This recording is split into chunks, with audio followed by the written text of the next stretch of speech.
Moscou souhaite réviser les frontières de ses eaux territoriales en mer Baltique selon les médias russes, une déclaration perçue comme une provocation par les pays baltes.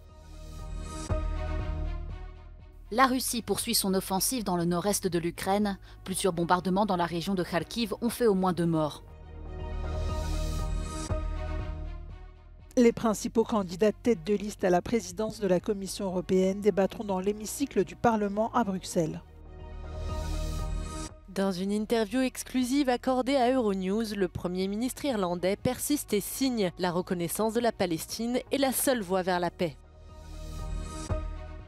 En visite à Nouméa, le président français a annoncé des renforts pour tenter de ramener l'ordre après plus d'une semaine de violence en Nouvelle-Calédonie. Les dirigeants des pays baltes ont réagi avec prudence aux informations selon lesquelles la Russie pourrait réviser les frontières en mer Baltique.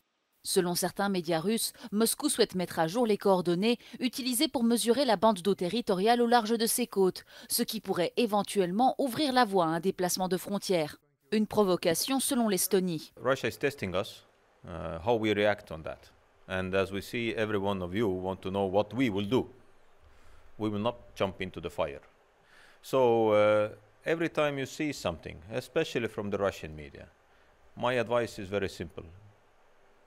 Please be careful, because normally it is either fake news or deliberate psyops. Les zones sur lesquelles Moscou souhaite se concentrer sont l'isthme de Courlande, le Cap Caran et l'isthme baltique à sa frontière avec la Lituanie. Les pays baltes rappellent que le droit international ne permet pas à la Russie de modifier unilatéralement ses frontières, mais ils ont également rappelé que Moscou n'avait jamais eu de problème pour violer les accords internationaux. 2 personnes sont mortes et 2 autres blessées, dont un garçon de 10 ans, après le bombardement du village de Rig, dans la région de Donetsk. Selon le parquet régional, les Russes ont frappé la commune avec un missile Iskander le 21 mai vers 23 h. 12 personnes ont également été blessées lors d'une frappe aérienne sur Kharkiv, où les Russes ont lancé 2 munitions. L'une d'elles a frappé une entreprise dans l'ouest de la ville, l'autre a explosé au nord, dans un quartier résidentiel, endommageant des immeubles d'habitation et un café. Le président ukrainien Volodymyr Zelensky a déclaré que le sommet de la paix qui se tiendra en Suisse en juin sera l'occasion d'insister sur l'importance de la protection de chaque nation en vertu de la Charte des Nations Unies. L'Autriche, l'Albanie, le Chili et le Mozambique ont confirmé leur participation au sommet, a ajouté le dirigeant ukrainien. Les Russes ont également lancé une attaque de missiles sur Tchourouïv, une ville située à 40 km de Kharkiv. Les frappes ont touché une crèche, endommagé plusieurs immeubles et blessé 8 personnes.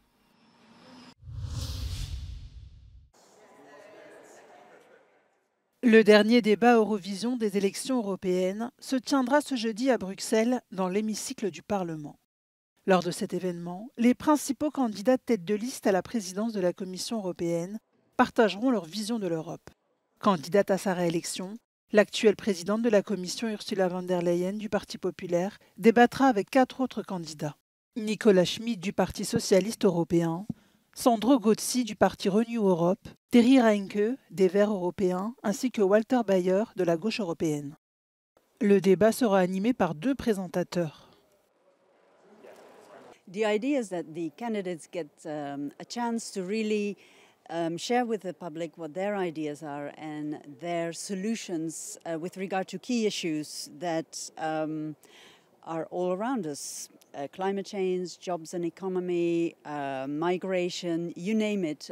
It is for the Europeans, by the Europeans. The Europeans should have a say, and they will have a substantial say in this debate via social media. First time voter, they'll be sitting here in the audience asking questions as well. Durant le débat, les candidats prendront place dans des pupitres afin d'être interrogés chacun durant 3 minutes sur leur projet politique en tant que futur président de la Commission européenne. Estos atriles, como por ejemplo este que pertenece a Ursula von der Leyen, la actual presidenta de la Comisión Europea y representante del Partido Popular Europeo, es donde estarán los candidatos principales a las elecciones europeas. Este es el último debate antes de los comicios que se celebrarán del 6 al 9 de junio, pero no todos los grupos políticos estarán representados, algo que ha causado bastante malestar. C'est le cas du député européen danois du Parti populaire d'extrême droite. Il fait partie du groupe Identité et démocratie. Sa formation politique est dépourvue de candidats, donc son groupe ne peut pas participer au débat car le règlement exige que tous les groupes politiques soient représentés par un candidat tête de liste. I can conclude that neither party running in this election are upholding all the rules of the Spitzenkandidat. So if they set down that rule book, everyone should be excluded. So I see it more as a political censorship that you exclude the 20 to 25% of the European electorate who wants to vote for the right from the participation in a democratic debate. L'hémicycle du Parlement, transformé pour l'occasion en studio de télévision, accueillera près de 900 personnes.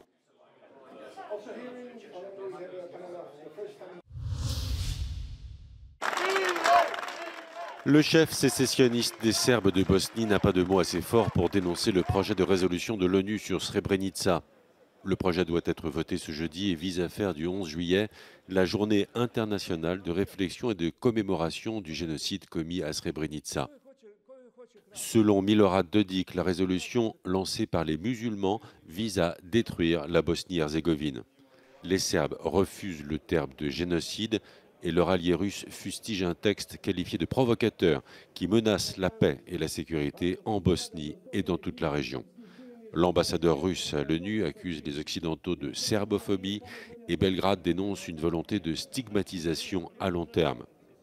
Il y a 30 ans, le 11 juillet 1995, un peu avant la fin du conflit qui durait depuis 3 ans dans les Balkans, les forces serbes de Bosnie prirent le contrôle de Srebrenica. En quelques jours, 8000 hommes et adolescents musulmans y furent exécutés.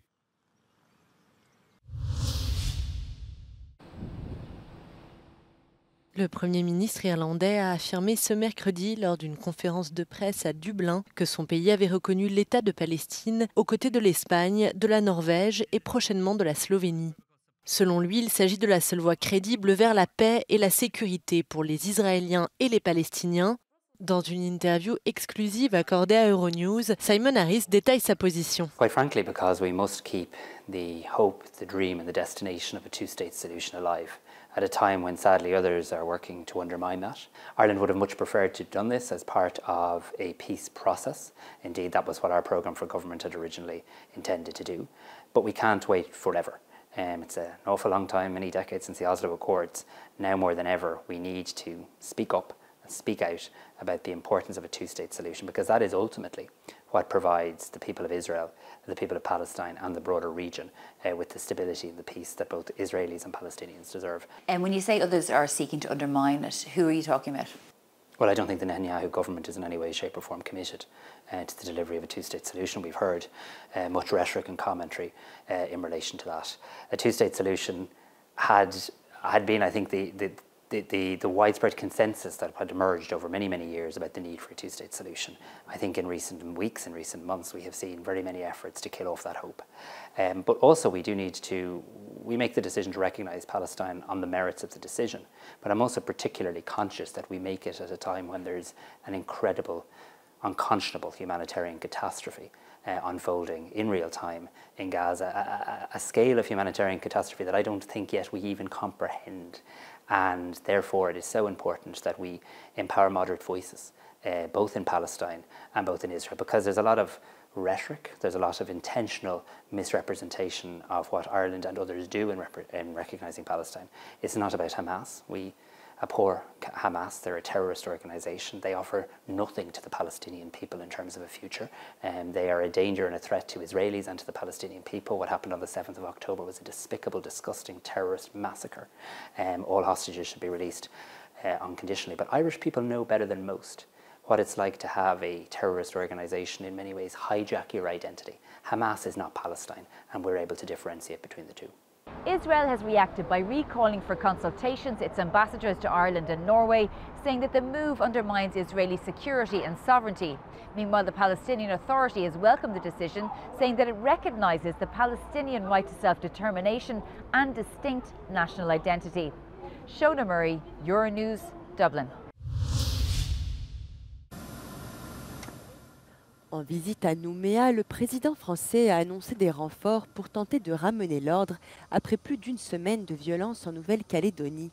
Paris a déployé environ 3000 gendarmes, policiers et autres forces de sécurité dans l'archipel depuis le début des violences le 13 mai.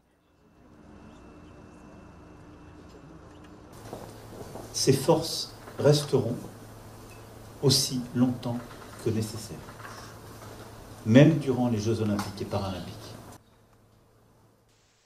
Une minute de silence a été observée à la mémoire des 6 victimes décédées lors des émeutes, dont 2 gendarmes et 4 civils. Le président de la République a également déclaré que l'état d'urgence imposé en Nouvelle-Calédonie ne devrait pas être prolongé à condition que les barrages routiers soient levés. Les émeutes ont été déclenchées par un projet de réforme du corps électoral qui prévoit de donner le droit de vote à des milliers de résidents non autochtones. Les opposants de cette réforme craignent que les Kanaks soient ainsi davantage marginalisés. Interdiction aux touristes de se promener dans les ruelles de Bini-Bécabel entre 20h et 11h du matin. En 2023, 800 000 touristes sont passés par l'ancien village de pêcheurs de Minorque. En hiver, à peine 500 Minorquins y habitent. La mayoría de turismo es totalmente cívico. Para algún turismo, pues evidentemente se está subiendo a nuestras terrazas, están entrando en las casas para hacerse la mejor fotografía. Les bus sont désormais un peu moins nombreux à arriver jusqu'au village. Les restaurateurs et les propriétaires de magasins de souvenirs s'inquiètent du manque à gagner et les touristes font, pour la plupart, contre mauvaise fortune, bon cœur. Otro día a las 7:30 o así nos estaban echando porque supuestamente se cierra lo que sea al público, a los turistas y demás. Contre le surtourisme, Bini-Béka et Minorque suivent la tendance globale. Aux Baléares, Majorque limite à 3 bateaux de croisière l'arrivée sur ses côtes.